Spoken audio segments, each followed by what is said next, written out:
Se cerraron ayer las inscripciones para los candidatos al Senado de la República. Varias cosas para comentar sobre eso. La registraduría reporta 527 listas inscritas a Senado y Cámara, 3.231 candidatos inscritos tanto para Senado como para Cámara, 1.124 al Senado, 2.107 a la Cámara, es un mundo de gente. Esas elecciones, recordemos, van a ser en marzo 8 y casi todas las inscripciones cuenta la registraduría, y ese es un buen dato, fueron hechas sin necesidad de ir a la registraduría, desde un computador en alguna parte del país. De hecho, el Partido Conservador hizo toda su inscripción desde Cartagena, por ejemplo. ¿Qué hay ahí en ese análisis, en las listas, antes de ir a comentar lo que pasa con Abelardo de la Espriella y con Sergio Fajardo? Las curiosidades en las listas.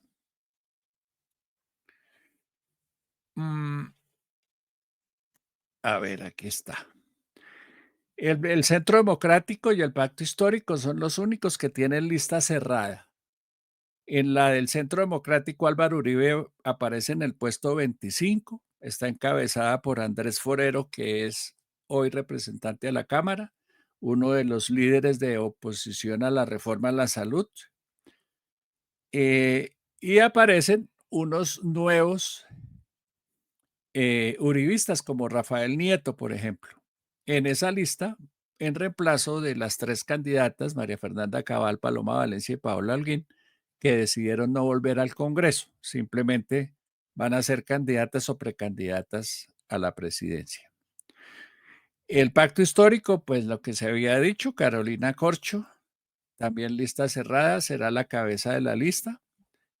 Esos dos partidos no tienen ningún problema.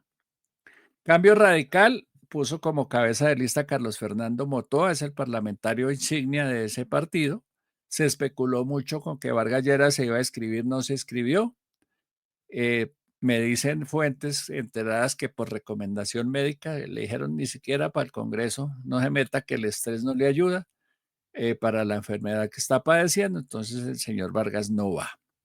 El Partido Conservador, ya les había contado la semana pasada con David Barguil, aquí lo nuevo es que Efraín Cepeda no regresa al Congreso después de muchos años. Él hasta hace un tiempo presidente del Senado no regresa, se va a otros menesteres políticos, mientras que un viejo integrante de ese partido que se había retirado hace rato, él es del departamento del Huila, Hernán Andrade, Huila o Tolima, regresa otra vez. En el Partido Liberal, novedad, hubo zanahoria y garrote. Lidio García, el actual presidente del Senado, es la cabeza de lista, es un parlamentario que ha sacado más votos en ese partido y eso justifica estar de primero, pero ahí hay una novedad, es que no le dieron el aval a Carlos Quintero, él es un representante a la Cámara. Digo zanahoria y garrote porque seguramente con no darle el aval a Carlos Quintero, el presidente Gaviria, quiere decir que si no le hacen caso, pues no les da el aval. Carlos Quintero ha sido férreo opositor al expresidente Gaviria y ha sido muy aliado del presidente Petro. Entonces, esa señal es la que quiere mandar el Partido Liberal. En el Partido Oxígeno, Sofía Gaviria, como ya les había contado también, en el Verde, Luis Eduardo Garzón. Ahí la novedad es que Caterín Miranda pasa de la Cámara al Senado. En el partido de la U hubo otra señal muy parecida a la del presidente Gaviria, y es que no le dieron aval a Julián López, que es hoy el presidente de la Cámara de Representantes, muy cercano al presidente Petro, muy dado a sacarle adelante las cosas al presidente Petro.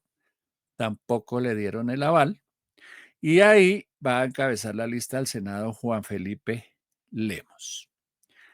¿Qué pasa? Digamos, hay otras listas ya de menor importancia. Estas listas pueden ser modificadas hasta el lunes de la semana entrante, hasta el 15 de diciembre.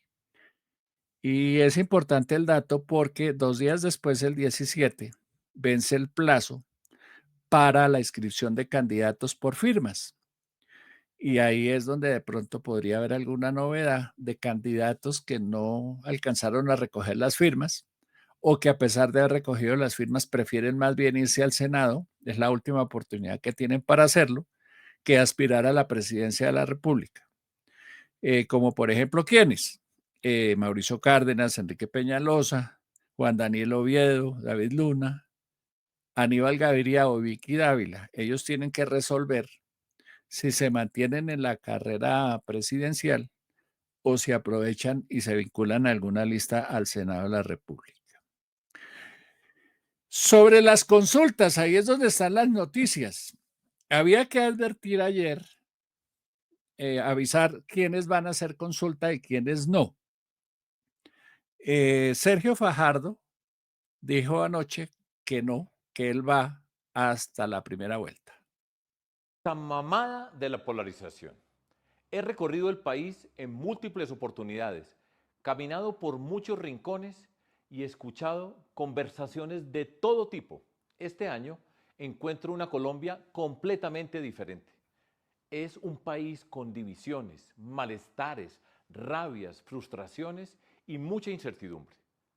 La polarización comenzó en el 2016 con el tema del plebiscito y hoy está en un nivel nunca antes visto. Primera consecuencia fue el triunfo de Iván Duque en el 2018. Aumentó considerablemente con el estallido social del 2021 y fue fundamental para la elección de Gustavo Petro. Hoy Colombia está agotada. El gran peligro es quedarnos atrapados en esta polarización. Es el terreno preferido por los extremos, pues divide el país en dos bandos de enemigos y aumenta la confrontación.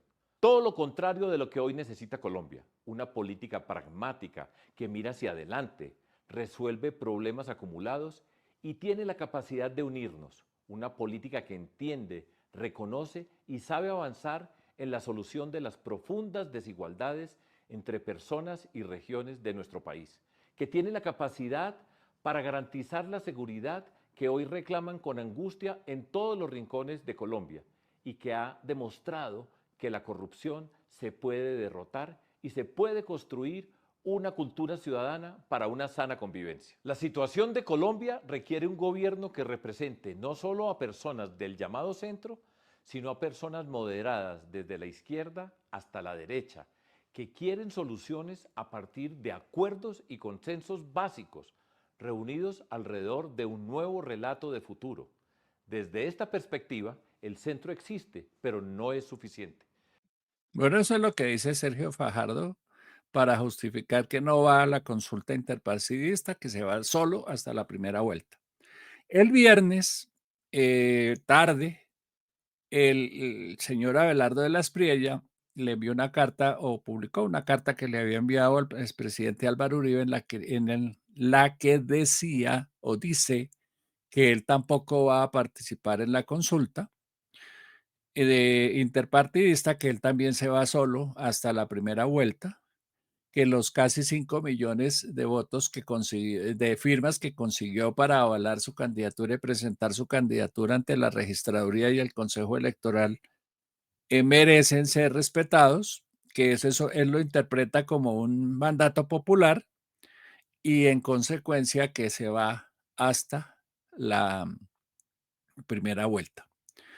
¿Esto qué muestra? Primero, en el caso de Fajardo dejan el aire a personas como Claudia López, que pensaban que alegando ser de centroizquierda, podrían hacer una especie de consulta entre ellos. Ya Fajardo, al decir que no va, dejó en el aire a Claudia López, que se queda sin en cuál grupo participar. Ya, por supuesto, aparecieron amigos de Claudia López tratando de ponerla en la centro derecha, es decir, en la consulta, en la posible consulta que harían personas como Mauricio Cárdenas, Enrique Peñalosa, Juan Daniel Oviedo, David Luna, Aníbal Gaviria o Vicky Dávila.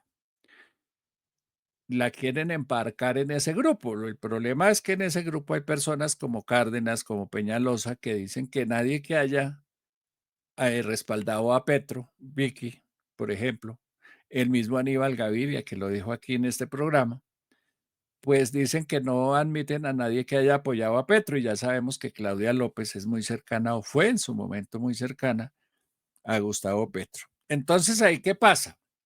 Claudia López está hoy en el limbo, ni siquiera sabemos si se va a escribir o no. Habrá que estar pendientes de lo que decida, porque se quedó en el aire y va a depender de que las firmas que presente a la registría o presentó a la registraduría sean aprobadas. Recordemos que son casi 700.000 firmas que tiene que presentar cada uno. Recordemos que de esas firmas hay que presentar por lo menos 2 millones, 1,500,000, 2 millones, porque la registraduría en eso es bastante estricta. Si no cumplen todos los requisitos, las anula, y hay campañas que que no son capaces de sustentarlas. Por ejemplo, me puse a mirar la curiosidad y hace 4 años hubo 46 comités que dijeron que iban a presentar firmas. Solo 7 de 46 presentaron firmas y solo 6 las cumplieron. O sea, todavía faltan. Esta semana va a ser clave para que se vayan desgranando tanto candidaturas por firmas como alianzas y consultas eh, políticas. Ahora, queda claro en ambos casos, tanto en Abelardo como en Sergio Fajardo, que a ellos no les gustan las consultas interpartidistas, no van a participar en eso, pero tienen las puertas abiertas a los respaldos. Los dos han dicho que están listos a conversar, que quieren conversar con todo el mundo, más o menos son los mismos personajes con los que ellos han conversado y que están listos. Pero claro, esa conversación es como una especie de adhesión, como venga, yo lo apoyo y súmesme a su campaña.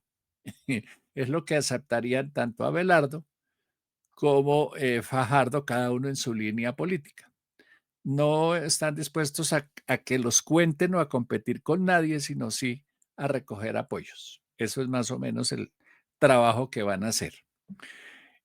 Falta por resolver entonces. Bueno, Juan Carlos Pinzón le preguntó esta mañana a Gustavo Gómez en Caracol Radio que si él participaba en las consultas, dijo que sí. Es decir, que Pinzón iría a la consulta interpartidista con el Centro Democrático y la candidata que gane la candidatura al Centro Democrático, cualquiera que sea la mecánica que utilicen en ese partido, para escogerla. En las últimas horas ha cogido muchísima fuerza Paloma Valencia. Ayer, ayer no, antier, el domingo, el presidente Uribe fue bastante generoso en una presentación que hizo de ella. Pinzón se reunió con ella ayer y se tomaron la foto y publicaron la foto. Así que es posible, muy posible, que sea por ahí la cosa, que la pareja sea Juan Carlos Pinzón y Paloma Valencia. ¿En qué orden? Ni idea. Supongo que Pinzón quiere ser el candidato a la presidencia y que Paloma sea su candidata a la vicepresidencia. Pero la foto es bonita, hacen buena pareja aquí entre nos. Entonces, haría falta saber qué va a pasar con Cárdenas, Peñalosa, Oviedo, Luna, Gaviria y Vicky. Vicky es otra que anda ahí medio, como que no sabe dónde ponerse. Yo no me acuerdo si ella ya representó las firmas para la candidatura. No estoy seguro de si la presentó o no. Y los otros, pues todavía no. Yo creo que por ahí debe haber alguien o algunos que no van a presentar candidaturas a la presidencia, que al final terminan acogiéndose a la lista del Senado o haciéndose a un lado o sumándose a otras campañas. En resumen, la izquierda sigue tranquila, fuerte, tiene a Iván Cepeda súper posicionado. ejerciendo ya como candidato oficial del petrismo, ya hasta se atrevió a hablar de constituyente, ya él revive la idea de Petro de la constituyente, ya como que se cogió confianza y empezó a hablar de un tema que quería evitar. Él decía que no apoyaba a la constituyente hace un mes. Ayer ya lo vi por ahí hablando de constituyente y de la necesidad de reformar la constitución y tal. Ya se cogió confianza. Su lista al Senado pues fue escrita sin ningún problema con una gran líder, Carolina Corcho, que ya tiene casi 700.000 votos. Esa lista va a ser importante. Y mientras tanto, sus contrapartes, al otro lado, todos se siguen dando codazos, todos siguen poniendo el ego y sus intereses personales primero, y vamos a ver qué queda de todo ese zaperoco, porque por lo menos ya para la primera vuelta, en mayo del año entrante, hay 3 candidatos. Iván Cepeda por la izquierda, Abelardo de la Espriella por la derecha y Sergio Fajardo por el centro. Los mismos 3 que encabezan las encuestas. Y ahí aparecerán 2 o 3 que salgan de las otras consultas, como Juan Carlos Pinzón, de la Alianza Centro Democrático, Partido Liberal, Partido Conservador para Cambio Radical, no sé quién, si es que eso se cuaja, porque habrá que ver, como diría mi abuela, habrá que ver qué pasa con eso. Habrá que ver qué pasa con los de la centro derecha y cómo se resuelven todos esas pequeñas, grandes diferencias. Terrible. No se pusieron de acuerdo. No pudieron ponerse de acuerdo. Qué vaina.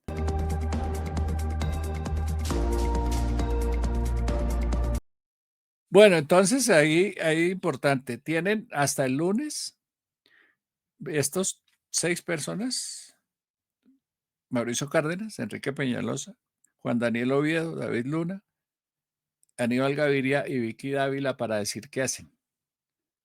O se inscriben como candidatos o se retiran y se retiran y se van para la casa, o aceptan subirse al bus. ¿A cuál bus? Al bus del Congreso. Importante, sí, y eso hay que reconocerlo. Por fin nos dimos cuenta que la elección al Congreso es importante. La cantidad de listas, pero más que la cantidad es el cuidado con que esta vez escogieron a las cabezas de lista. La manera como integraron las listas demuestra que sí hay un interés claro en, o entendieron por fin que tener una mayoría en el Congreso es importante, y que sumar aliados en el Congreso es importante para el próximo gobierno. Y esa tarea la hicieron bien. Habrá que ver, repito, habrá que ver qué pasa a la hora de los votos. Pero bueno, asunto resuelto. Repito, tienen hasta el 15 para decidir si siguen aspirando o no. El señor Balín y todos esos otros que hay por ahí. Roy Barreras, ay, casi dejo eso por fuera. Hace falta ver qué va a pasar con Roy Barreras. De pronto termina en una consulta con Claudia López, como los huerfanitos. Roy Barreras y Claudia López. ¿Y quién más me falta? Camilo Romero, tal vez. Haciendo una consulta. Juan Fernando Cristo. Haciendo algún tipo de alianza, porque yo no creo que Cepeda, al final, teniendo todos, el gobierno, la plata, el Congreso, vaya a aceptar ponerse a negociar su candidatura. Yo creo que a Roy Barreras, a los huerfanitos, Roy Barreras, Claudia López y Juan Fernando Cristo, les va a tocar armar una consulta ahí que llamarán de centroizquierda o no, o quién sabe qué, de unidad nacional, alguna vaina se inventan, a ver de entre ellos quién sale candidato, porque Cepeda está muy fuerte en la izquierda, muy, muy fuerte. Fajardo dice estar muy fuerte en el centro, por lo menos gana las encuestas. Y pues, ni hablar de Abelardo, que gana todas las encuestas en todos los formatos. Eh, entonces, creo que los demás empiezan a tener que pensar, ¿y ahora qué hacemos? ¿Para dónde cogemos? Y sería una buena idea que sepan para dónde van a coger.